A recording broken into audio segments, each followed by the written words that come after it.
Time to welcome in Tim Legler. I feel like we were just talking about the finals, Tim, and here we are again. Oh, man. Let's talk Short about off season for us too, right? Absolutely. Let's talk about Paul George. A lot of talk about him last year in the bubble, but he came out and really was the best player on the floor all night. Superstar money requires superstar performance against the best competition, and that's what he gave him. And we know he's capable of this. He has the talent to do it. The key is he's got to do it at the time that they need it most, which is against the top competition, whether that's regular season like it was here on opening night, or at some point when you get into these postseason series. And at some point, they're going to have to get through this team in the postseason. And Paul George had everything working. And this is why he got that kind of money, because he's got such a versatile offensive game. He can take you off the dribble. He can post you. He can beat you in transition. He can take you deep. Whatever it requires, he can do it. The question is, can he consistently do it for this team in the biggest moments? He's disappointed with himself the way his season ended a year ago. Did not play very well at the end of that Denver series when they were shocked.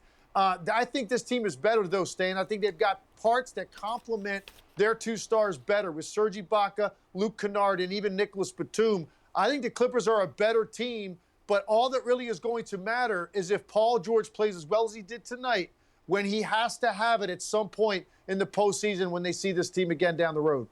Everything is magnified, Tim, when we're talking about the Lakers, including a season-opening loss to the Clippers. A lot of new parts for L.A., too. What are you expecting from them early in the season?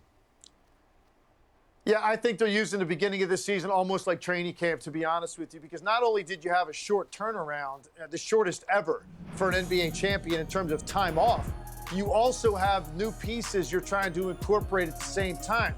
So I think what they're going to do early is they're going to limit the minutes of LeBron and AD to around 30, which is what they were basically both at in this one.